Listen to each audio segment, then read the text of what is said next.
Assalamualaikum warahmatullahi wabarakatuh.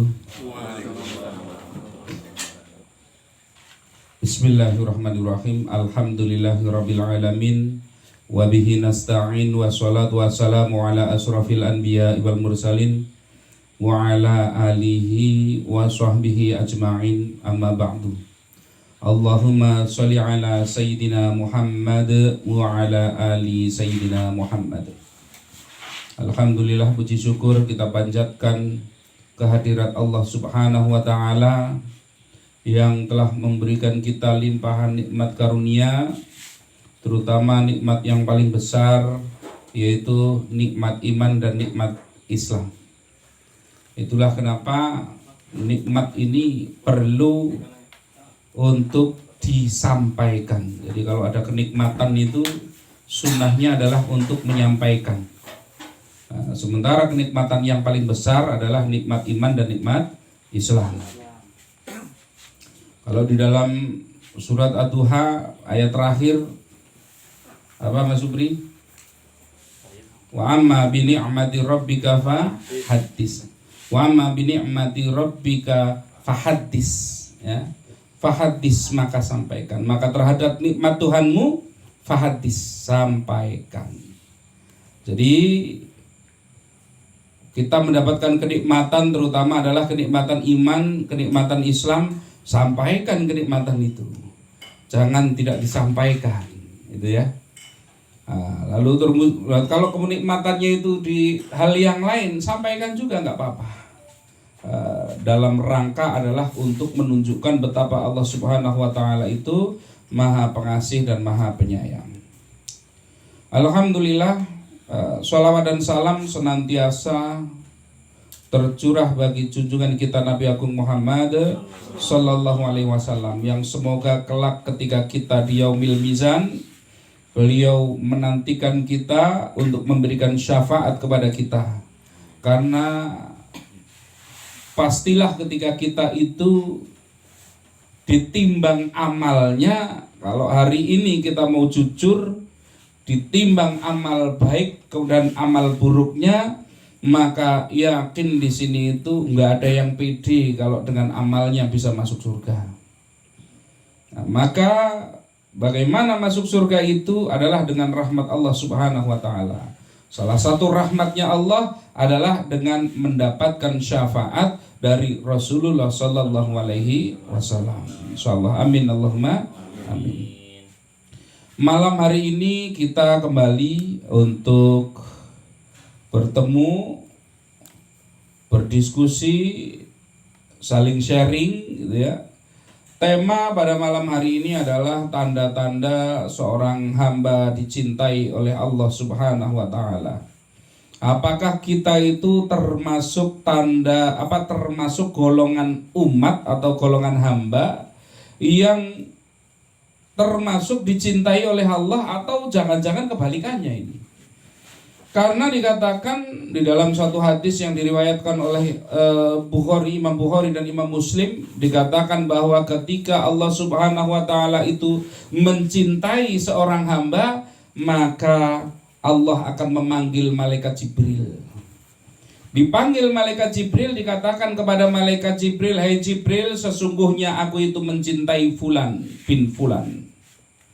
Nah, maka seketika itu juga kita akan dicintai oleh semua yang ada di langit. Dan selanjutnya kita akan dicintai oleh yang ada di bumi. Demikian juga sebaliknya, ketika kita itu dibenci oleh Allah, maka Allah akan memanggil malaikat Jibril, "Eh Jibril, sesungguhnya aku itu benci dengan si fulan bin fulan itu." Maka seketika itu pula kita akan dibenci oleh penghuni langit, dan tentunya kita juga akan dibenci oleh penghuni bumi. Nah, maka tentu kita itu kepinginnya menjadi golongan itu yang dicintai Allah. Tapi seperti apa golongan yang dicintai oleh Allah itu? Ini di antara tanda-tanda seseorang itu dicintai oleh Allah, yang pertama tentu adalah dia itu diberikan kemudahan di dalam menjalankan perintah-perintah Allah. Ini salah satu tanda diberikan kemudahan, ya, diberikan kemudahan untuk menjalankan perintah Allah, menjalankan ibadah rasanya ringan.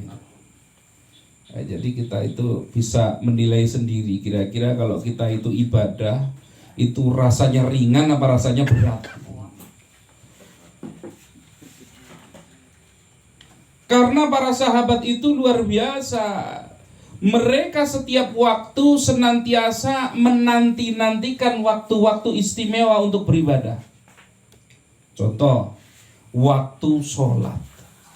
Waktu sholat itu luar biasa, ditunggu-tunggu oleh para sahabat itu. Jadi ketika baru selesai sholat berjamaah, itu mereka sudah nunggu-nunggu kapan lagi nih ya. Misalkan duhur itu sudah ditunggu-tunggu, asarnya kapan, kok lama banget ke asar-asar. Nah, kalau kita kan sebaliknya, perasaan barusan duhur ini malah sudah adzan asar. Karena kita nggak nunggu, jadinya rasanya cepat gitu kan. Karena menunggu itu akan terasa lama itu. Jadi kalau kira-kira kita itu tahu-tahu loh baru tadi asar kok tahu-tahu sudah adzan maghrib, berarti kita nggak pernah nunggu ini. Jadi diberikan keringanan oleh Allah untuk melakukan ibadah. Ibadah apapun itu diberikan keringanan, rasanya ringan, menjalankan itu terasa ringan. Yang pertama. Yang kedua, ciri atau tanda dari seseorang itu oleh Allah Subhanahu wa taala termasuk golongan orang yang dicintai. Itu apa? Diberikan kemudahan di dalam urusan-urusannya. Jadi bisa di dalam kemudahan di dalam urusan-urusannya. Karena apa? Ketika seseorang itu beristighfar, banyak beristighfar kepada Allah, maka dimudahkan urusannya. Ketika seseorang itu rajin di dalam, misalkan di dalam sholat duhanya, maka dilancarkan rezekinya. Misalkan seseorang itu rajin di dalam tahajudnya, maka dia ditinggikan derajatnya, baik di hadapan Allah maupun di hadapan manusia. Berarti dimudahkan urusannya. Apakah dihilangkan masalahnya? Ya tidak. Setiap orang pasti akan diberikan masalah. Cuman di dalam menyikapi masalahnya beda-beda, Pak. Ada orang itu kalau memang dia itu dekat dengan Allah, dia itu termasuk golongan orang yang taat kepada Allah, tentunya ketika diberikan permasalahan, hatinya tetap bisa merasakan ketenangan. Kalau enggak kan mesti merasa panik. Yang kedua, nanti biar kita panjang diskusinya ini. Kemudian yang ketiga, ya, tandanya lagi seseorang itu dicintai oleh Allah, Allah kasih kepada orang tersebut. Ini yang seringkali orang itu gak nyangka, yaitu dia diberikan musibah peringatan. Musibah peringatan.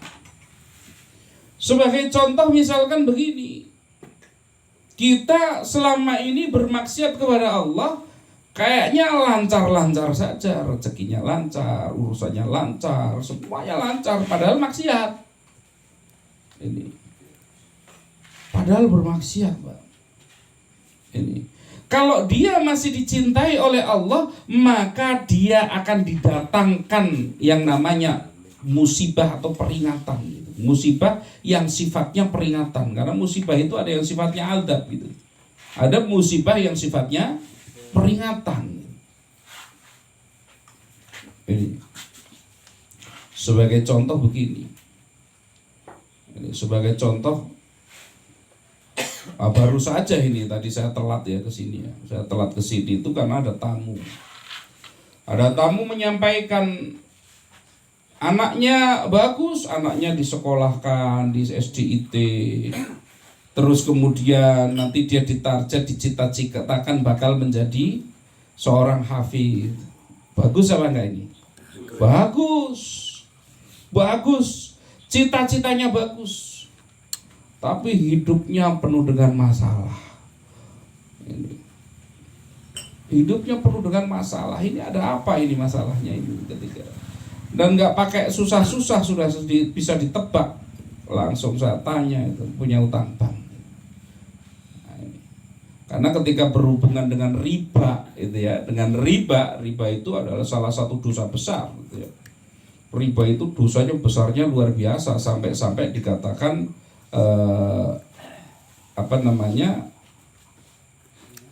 orang yang tidak mau tobat dari riba sudah dikasih tahu ngeyel, itu diancam oleh Allah Subhanahu wa taala, ashabun nar hum fiha khalidun. Dia akan menjadi ahli-ahlinya neraka, menjadi penghuni neraka. Hum fiha khalidun, dia akan kekal selama-lamanya. Jadi kalau urusan pinjam meminjam ada bunganya itu riba. Kenapa disebut bunga? Sebab aslinya busuk, diganti katanya menjadi bunga biar kelihatannya indah dan wangi itu. Padahal sebenarnya busuk, diganti bunga. Ini pinjam misalkan ada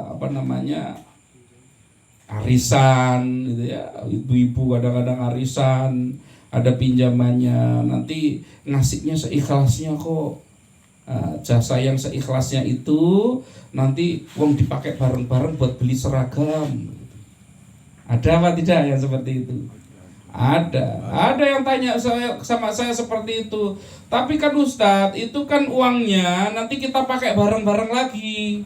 Bagaimana hukumnya? Ya cuman bareng-bareng masuk neraka. Itu. Ada bank harian, ya. Bank harian atau bank titil gitu, karena tiap hari dititili terus itu. Atau bank ucek-ucek. Atau mungkin ada yang bilang bank keliling, disingkat bangke. Bank keliling disingkat bangke gitu. Riba, Pak, di mana-mana riba, banyak riba itu kan. Lah kalau sudah riba merajalela seperti ini, dosanya luar biasa besar, maka tentu yang tadinya urusannya gampang, dagangannya lancar, semuanya lancar, tiba-tiba tapi dia masih sholat, ada Ramadan masih puasa, suruh bayar zakat masih bayar. Karena fadilah daripada sholatnya, fadilah daripada puasanya, fadilah daripada zakatnya, maka Allah masih kasih sama dia, kasihan, masih sayang, maka dibangkrutkan. Supaya apa? Berhenti. Makanya saya bilang begitu, ini Anda itu mendapatkan nikmat dari Allah. Saya bilang gitu. Kenapa? Karena kalau nggak dibangkrutkan nggak nyampe sini. Nggak nyampe sini kalau nggak dibangkrutkan oleh Allah. Itulah dibangkrutkan oleh Allah sehingga harus mencari jawaban kemana-mana sampai di tempat saya. Jadi ini musibah yang sifatnya peringatan, sehingga ketika dia mati dia sudah tobat. Ini makanya kalau kira-kira mainnya masih riba tapi kok masih sholat, dijamin bangkrut. Saya kasih tips pakai duit riba bisa sukses. Caranya tinggalkan syahadat, sholat, zakat, puasa. Insya Allah sukses. Mau? Caranya begitu. Jadi kalau ada yang mengatakan lu itu pakai riba itu sukses, ya itu lakukan itu, insya Allah sukses itu. Tapi kalau masih sholat tidak mungkin. Lu itu masih kaya, cuman masih, tapi sebentar lagi hancur. Itu. Ini ya. Jadi ada kalanya musibah itu didatangkan, nangis kita itu ketika musibah itu datang. Nangis ketika itu peringatan itu menimpa kita, tapi itu bentuk daripada kasih sayang Allah kepada kita. Suruh kembali. Kita cuma disuruh kembali sama Allah itu. Betapa banyaknya kita itu diberikan peringatan dengan cara yang halus itu gak bisa, gak sadar-sadar itu. Dikasih peringatan sedikit, anaknya gampang sakit. Dikasih peringatan sedikit, mobilnya sering rusak, servis terus. Dikasih peringatan sedikit, usahanya tersendat-sendat itu. Kasih sedikit, suruh kembali sama Allah, enggak sadar-sadar itu. Malah ngeyel, kayaknya ini kurang modal ini, akhirnya utang lagi malah. Ada yang seperti itu. Malah mengundang murka yang lebih besar. Tapi masih sholat, masih puasa, masih zakat, Allah tetap sayang sama dia. Maka kalau sudah susah, maka oleh Allah ya dengan cara yang lebih keras. Sama ketika anak kita mulai bermain dekat ke jalan raya, sudah kita kasih tahu, nak jangan ke jalan raya, itu bahaya. Pengen lihat mobil yang besar-besar lewat, bahaya. Kita kasih tahu begitu. Halus dulu kita kasih tahu. Begitu dia malah lari ke jalan raya, kepingin lihat lebih jelas, apa yang kita lakukan? Tarik dengan segala cara supaya kembali. Ini anak ini mungkin masih berontak, Pak. Dia masih berontak, berusaha kepingin ke jalan raya, udah dipegang itu malah nangis, mintanya ke situ, minta dilepaskan gitu. Padahal kalau dilepaskan mati gitu kan gitu. Karena dia itu nggak paham itu, dan Allah itu seperti itu. Karena Allah sayang kepada hamba, maka dia dihentikan oleh Allah dengan segala cara supaya bertaubat. Jadi ada kalanya ketika kita tertimpa musibah itu bukan musibah sebenarnya, tapi nikmat dari Allah, yaitu nikmat hidayah supaya kita kembali sama Allah. Kita diundang lagi sama Allah. Ketika berhasil, ketika sukses, mungkin kita sering tinggalkan masjid. Gitu ya. Nah, begitu mulai jatuh, omsetnya jatuh, penjualannya jatuh, baru ingat Allah itu, baru mulai ngamalkan zikir-zikir lagi, baru mulai ingat dengan duhanya lagi, baru mulai malam ingat wakingahan lagi, kan begitu kan? Giliran sukses lagi, lupa lagi, kan begitu. Ini ya. Jadi ada tanda-tanda di mana seseorang itu termasuk golongan orang yang dicintai oleh Allah. Yang pertama, dia dimudahkan di dalam beribadah kepada Allah, diringankan dirinya. Maka siapa yang dicintai oleh Allah, maka Allah berada bersama dengan pandangan matanya, Allah bersama dengan pendengarannya, Allah bersama dengan tangannya, Allah bersama dengan langkah kakinya. Maksudnya bagaimana? Apa yang kita pandang yang diridhoi Allah, apa yang kita dengar yang didengar itu yang diridhoi Allah, apa yang kita pegang itu yang dihalalkan oleh Allah, apa yang kita datangi dengan kaki kita adalah yang diridhoi oleh Allah. Ini kalau tanda orang dicintai Allah itu begitu. Ini insya Allah ini semua yang diringankan kakinya untuk hadir di majelis ini termasuk golongan orang yang mendapatkan kasih sayang dari Allah Subhanahu wa ta'ala. Karena berat datang ke majelis itu, apalagi istiqomah itu berat gitu ya. Kan enak-enak di rumah sekarang harusnya itu. Kok berangkat jauh-jauh ke sini gitu ya. Nah, ini menunjukkan kasih sayang Allah kepada kita. Karena hanya orang pilihan yang bisa hadir ke majelis itu. Hanya orang pilihan. Bisa hadir ke masjid, hanya orang pilihan yang datang ke masjid itu. Ini kan. Datang kita ke masjid itu, mumpung masih hidup. Jangan nanti nunggu didatangkan ke masjid. Kalau sudah didatangkan ke masjid, repot. Nah, masih hidup, sholatlah ke masjid. Gitu ya. Jangan sekalinya ke masjid, disolatkan, kan begitu. Ini ya. Ini. Diringankan oleh Allah di dalam menjalankan perintah-perintah Allah Subhanahu wa taala. Ini termasuk tandanya. Ya kita koreksi diri kita gitu ya. mendengar adzan, itu tergerak nggak hati kita itu untuk berangkat ke masjid, gitu ya. Padahal kalau kita doa di dalam adzan apa itu? Allahumma rabba hadhihi da'wati tammah. Da'wati tammah, ini panggilan yang sempurna, paling bagus. Panggilan yang paling sempurna itu adzan gitu. Ini ya, panggilan yang paling sempurna. Kalau panggilan yang paling sempurna kita abaikan bagaimana? Nah, mulai ya kita perbaiki sedikit. Ini. Karena kalau Allah sayang, maka Allah bersama dalam pandangan mata kita. Allah bersama dalam pendengaran kita, tangan kita, kaki kita. Ini insya Allah itu yang diridhai Allah. Tapi kalau kita datangnya tangan buat maksiat, kaki mendatangi tempat maksiat, yang dilihat maksiat, yang didengar kemaksiatan, repot.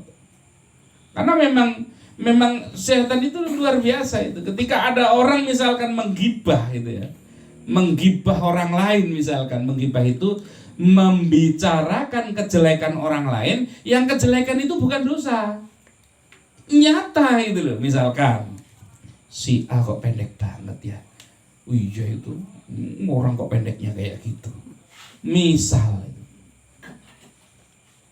itu ghibah itu namanya. Ghibah itu hukumnya seperti seseorang yang makan bangkai saudaranya sendiri. Apa dosa daripada ghibah itu? Dosa daripada ghibah adalah kebaikan, dosa-dosa orang yang digibah itu akan diserahkan kepada yang menggibah. Jadi kalau ada dosa-dosanya, misalkan saya menggibah Mas Supri, nggak ada Mas Supri, saya ngomong, oh Mas Supri kan begini. Maka ketika digibah seperti itu terjadi transfer ini, dosanya Mas Supri dikasihkan ke saya, Pak. Tapi saya gibahnya karena datang teman yang lain, makin semangat saya itu kan, tambah gibah lagi saya, sampai dosanya Supri sudah habis itu. Kalau dosanya Supri sudah habis bagaimana? Maka pahala yang saya miliki diserahkan semuanya sama Supri itu. Itulah kenapa dikisahkan oleh Rasul di dalam kitab Turatun Nasihin itu dikatakan nanti ketika di akhirat itu akan mendapati seorang hamba yang mengatakan, ya Allah saya nggak pernah bermaksiat ini, saya nggak pernah bermaksiat itu di pohon pisang gitu kan. Loh kok tiba-tiba ini saya ada dosa ini itu, bermaksiat di bawah pohon pisang ini gimana ini itu kan, misalkan. Ternyata gara-gara apa? Ghibah. Ada yang mengatakan, ya Allah saya nggak pernah pergi haji ya Allah, kenapa ini ada pahala haji ya Allah? Ternyata pak hajinya dulu gibahi terus. Akhirnya dapatlah orang yang digibah mendapatkan pahala haji. Maka gibah ini hati-hati ya, ini dijadikan bahan guyonan untuk anak-anak muda sekarang itu. Lagi ngapa? Lagi asik gibah ini. Itu dianggapnya sepele itu urusan. Itu loh. Anak-anak muda sekarang banyak kan perempuan-perempuan itu lagi nongkrong di kafe bilangnya lagi ngapain? Lagi asik gibah ini. Itu. Padahal ghibah itu dosanya Masya Allah luar biasa. Habis itu yang namanya amal kebaikan, numpuk itu yang namanya dosa-dosa. Itulah kenapa ketika Imam Syafi'i dilapori oleh muridnya, ya Imam, engkau dikatakan demikian. Oleh siapa? Oleh Fulan bin Fulan. Diomong jelek gitu. Maka langsung terburu-buru Imam Syafi'i masuk rumah, mengambil sesuatu, keluar menuju rumah orang tersebut, diketuk pintu. Begitu sudah dibuka pintunya, menyampaikan salam, dibuka pintunya, Imam Syafi'i mengatakan kepada orang tersebut, saya datang ke sini bersilaturahim, mau berterima kasih karena saya mendengar engkau memberikan kebaikan-kebaikanmu, pahalamu kepada saya dan mengambil dosa saya untuk kamu. Saya tidak bisa membalas kebaikanmu kecuali ini sekarung kurma buat kamu. Coba bayangkan, Imam Syafi'i digibah, diomong jelek, enggak marah, malah orangnya dikasih hadiah sekarung kurma. Karena apa? Karena ketika saya beribadah belum tentu diterima oleh Allah. Betul apa tidak? Ketika saya bertobat belum tentu dosanya itu diampuni oleh Allah. Tapi kalau saya digibah, maka sudah pasti pahala dapat. Maka sudah pasti dosanya berkurang. Makanya Imam Syafi'i ngasih hadiah, ini saya mendengar kebaikanmu kalau kamu sudah memberikan pahalamu kepada saya dan mengambil dosa saya untuk kamu. Wah, pusing gak yang terima itu? Ini. Jadi hal-hal yang sepele begini kelihatannya sepele, hati-hati ya. Jangan disepelekan ini urusan yang seperti ini. Karena akan senikmat pendengaran kita itu. Ketika seseorang itu tidak dicintai oleh Allah, mendengar kemaksiatan itu asik gitu. Ada orang gibah, wah ikut-ikutan nimbrung. Yang satu ketika kasih tahu, kamu jangan gibah, ikut-ikutan gibah. Saya nggak gibah, saya cuma dengerin aja. Bagaimana hukum orang yang mendengarkan orang bergibah? Hukumnya sama. Sebab tidak akan ada yang menggibah kalau nggak ada yang mendengar. Waduh, kalau terlanjur mendengar bagaimana caranya supaya tidak mendapatkan dosa tersebut? Maka caranya adalah dengan membaca A'udzubillahi minasyaitonirrajim. Kemudian tinggalkan. Ini caranya begitu kalau udah terlanjur itu. Udah terlanjur tapi 2 jam ya niat itu. Udah puas itu berarti. Informasinya menarik. Itu ya. Maka ketika kita dicintai oleh Allah, ketika telinga kita mendengar sesuatu yang jelek, kita nolak itu. Enggak suka. Misal, kadang-kadang kita itu mendengar orang itu datang kepada kita, kemudian dia menceritakan kejelekan teman yang lain. Ada nggak yang seperti itu? Saya selalu menyampaikan, ketika seseorang datang kepada engkau dan dia menceritakan kejelekan orang lain kepada kamu, maka jangan pernah percaya kepada orang itu. Karena ketika dia tidak sedang bersama kamu, dia sedang membicarakan kejelekanmu. Itu udah prinsip itu. Jadi kalau ada orang suka membicarakan kejelekan orang lain, jangan malah didengarkan, malah ditambah-tambahi itu. Jangan malah dijadikan tempat curhat itu. Karena apa? Karena dia bakal bongkar kejelekanmu di depan orang lain. Ini. Maka kalau ada orang menjelek-jelekan orang lain, ada ulama didatangi oleh seseorang, disampaikan, ya imam, engkau dikatakan demikian-demikian oleh si ini, misalkan.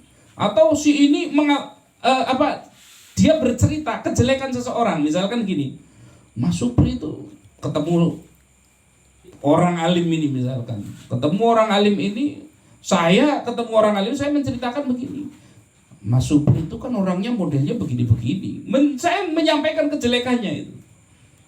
Apa yang dikatakan oleh imam tersebut?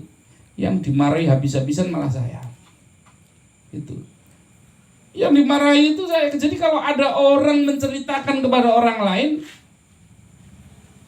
hentikan dia dari berbicara menjelekkan orang lain itu. Ini. Jangan kamu menjadikan saya membenci teman saya. Itu maksudnya. Jadi kenapa? Karena setiap orang itu kalau dikorek kekurangannya, kejelekannya, ada apa tidak? Ada. Maka kalau ada orang menceritakan kejelekan temannya, hentikan, diam, kamu jangan berbicara seperti itu. Nah, jangan membuat saya membenci teman saya. Lebih baik saya putus dengan kamu ini daripada dengan dia. Itu. Jadi nggak boleh. Ini ya, nggak boleh yang namanya kalau ada orang misalkan, jangan malah kita dengarkan. Jadi begitu ternyata Mas Supri, misalkan begitu. Jangan. Hentikan itu. Itu ya. Paham ya? Ini. Kalau kita disayang Allah, pasti Allah bersama pendengaran kita, sehingga yang kita dengarkan itu adalah sesuatu yang baik. Majelis ilmu senang, dengar zikir senang, dengar sholawat senang, ya, dengar orang baca Quran murotal senang. Saking seneng damainya sampai tidur. Gitu ya. Ini ketika Allah bersama mencintai seseorang, Allah bersama pandangan matanya. Dia akan bersama pandangan matanya, maka yang dilihat itu adalah yang baik-baik. Walaupun sekarang itu ngindari dosa susah. Baru keluar rumah sudah ada lewat maksiat itu kan. Enggak apa-apa katanya sebelum berkedip. Tapi 10 menit. Ini niat itu namanya itu kan. Ini. Itu ya. Jadi kalau memang susah, kalau memang Allah sayang kepada kita, maka Allah bersama dalam pandangan mata kita, sehingga kita itu akan punya kecenderungan untuk menggunakan mata kita untuk melihat sesuatu yang baik. Ini, baca Quran misalkan, baca status gimana, Mas Supri? Termasuk kasih sayang Allah apa enggak ini? Ini ya. Ketika Allah itu sayang kepada seorang hamba, maka Allah bersama di dalam langkah kakinya. Ke masjid ringan, ke majelis ilmu ringan, majelis sholat ringan, majelis zikir ringan. Ini. Dan berat untuk ke tempat maksiat. Ini. Itu ya, itu tanda-tanda bagaimana ketika kita itu dicintai oleh Allah. Ini yang kedua apa tadi?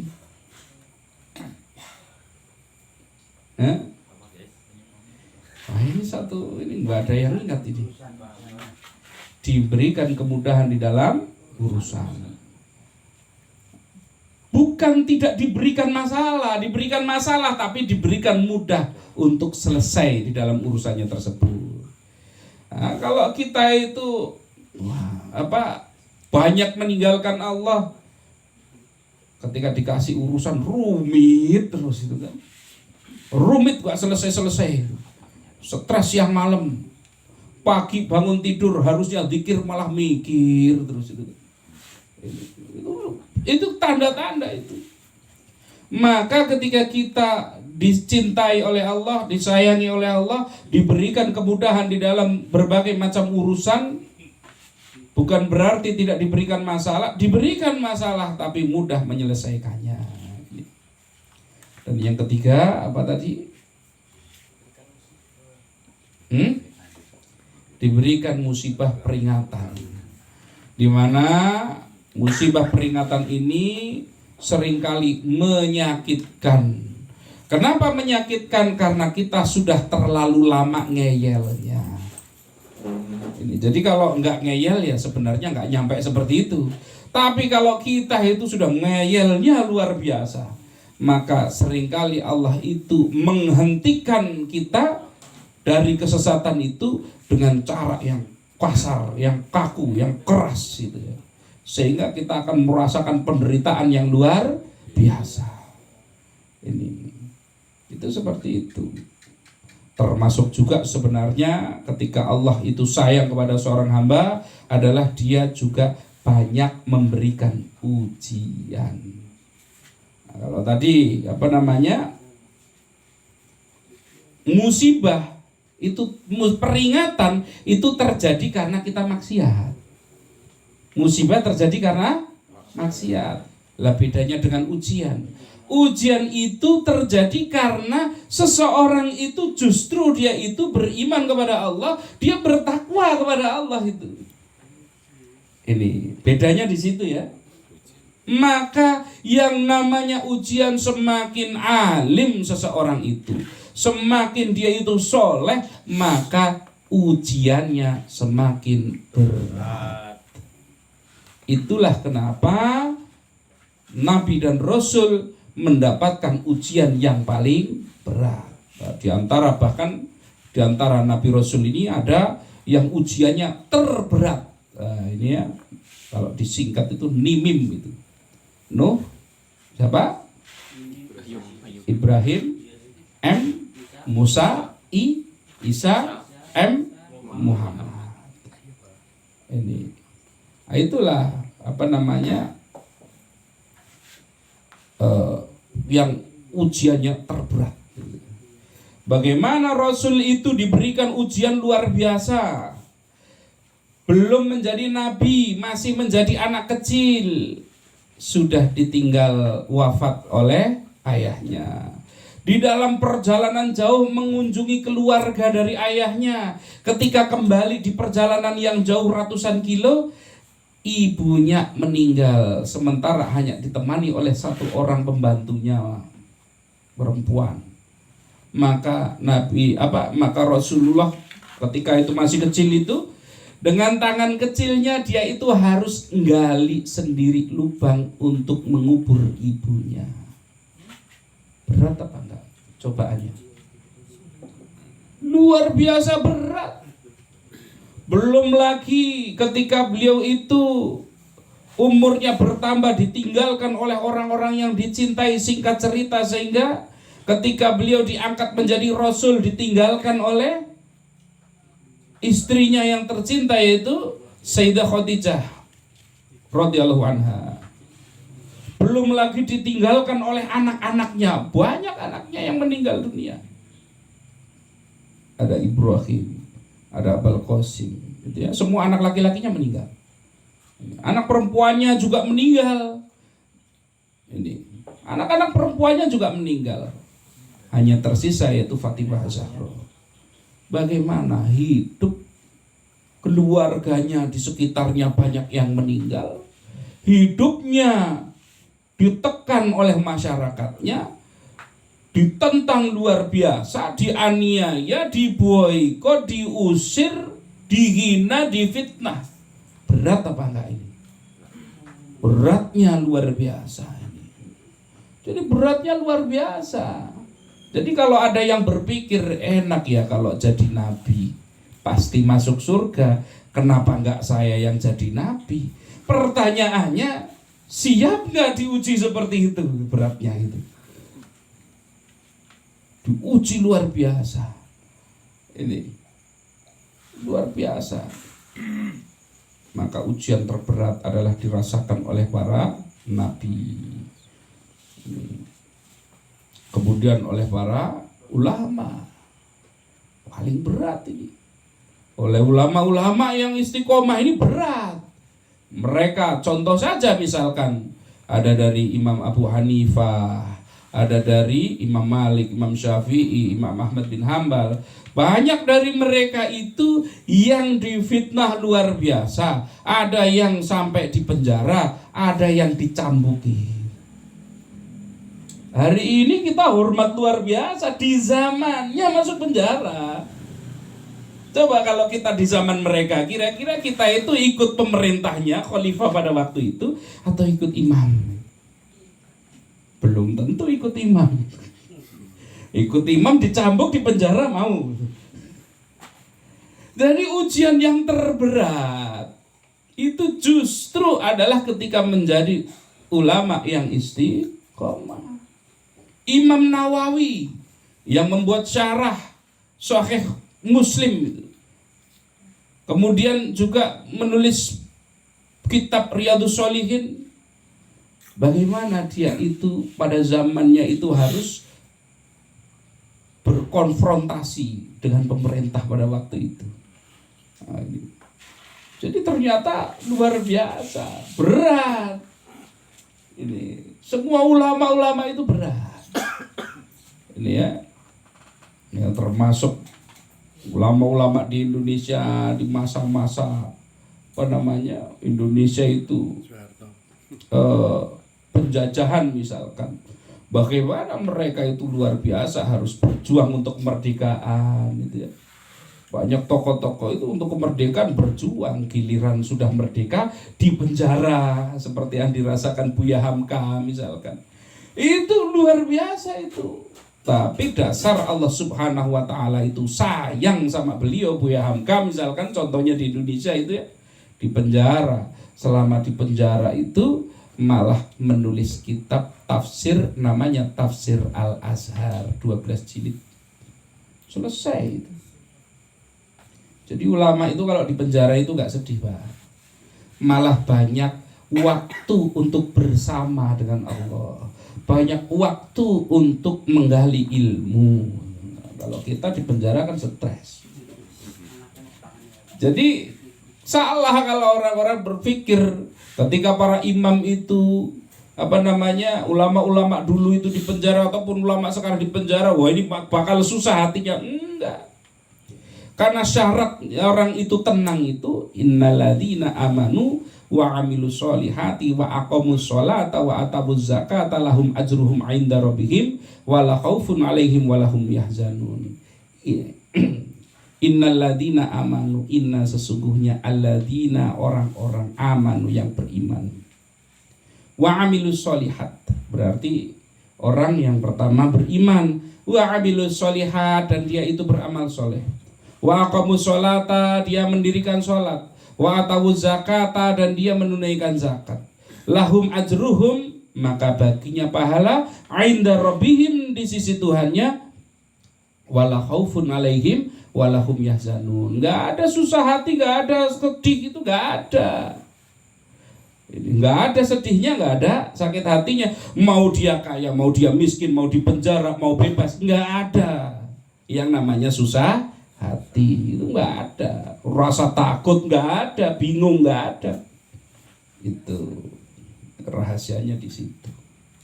Ini ya, jadi walaupun katakanlah yang namanya kalau kita beriman kepada Allah, beramal soleh kepada Allah, ya beramal soleh, kemudian kita itu mendirikan sholat, mendirikan sholat ini nanti kapan-kapan kita akan bahas yang kenapa kok nggak maksudnya adalah melaksanakan sholat itu. Kenapa kok mendirikan sholat? Karena sholat punya hak. Nanti kapan-kapan panjang ini penjelasannya ya. Itu mendirikan sholat, menunaikan zakat itu ya. Maka dia itu oleh Allah Subhanahu wa taala akan diberikan ketenangan, akan dijauhkan dari rasa bingung, rasa susah hati, rasa sedih itu dijauhkan semuanya.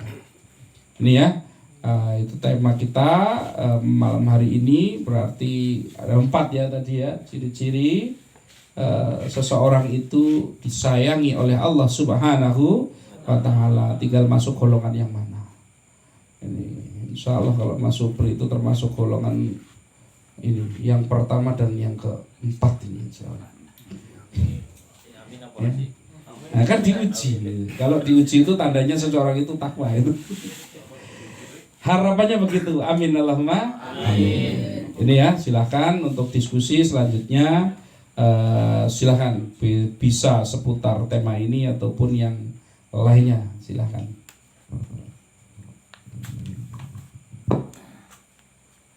Silakan.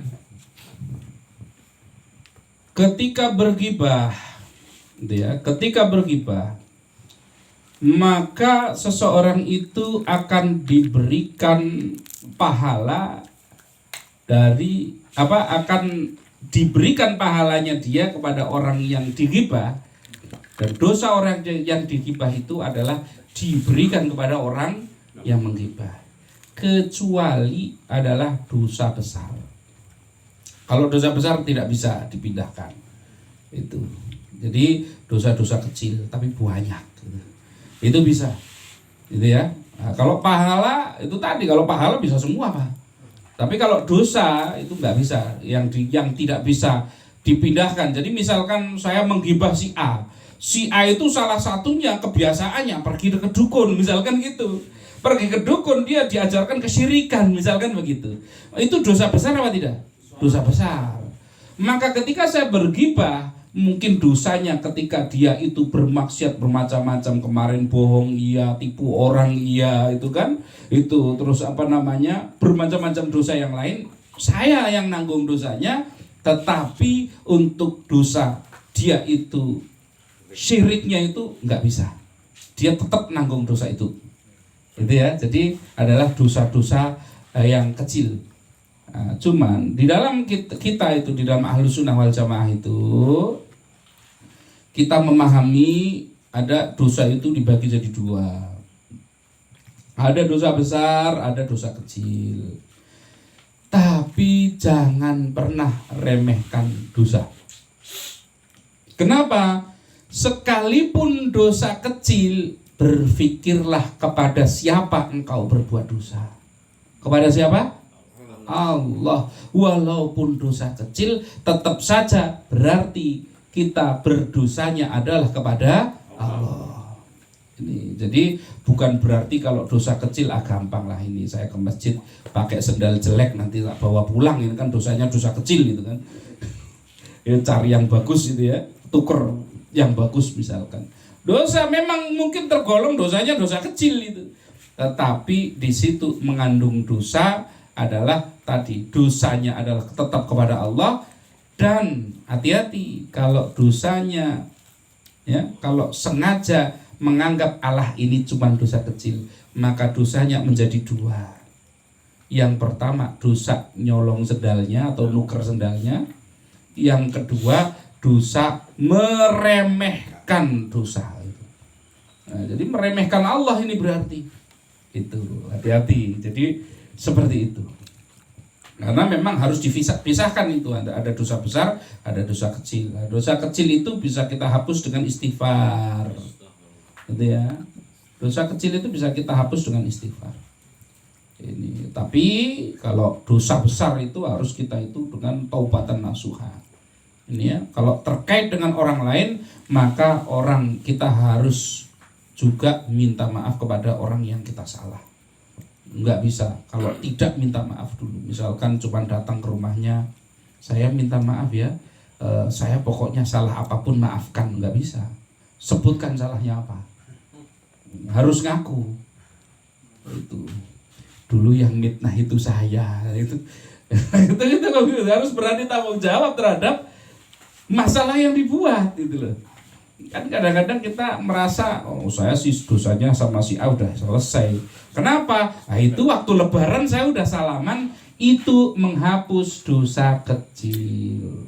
Dosa yang besar, dosa yang terkait secara langsung, secara yang efeknya besar, itu harus kita itu ngomong dosanya apa.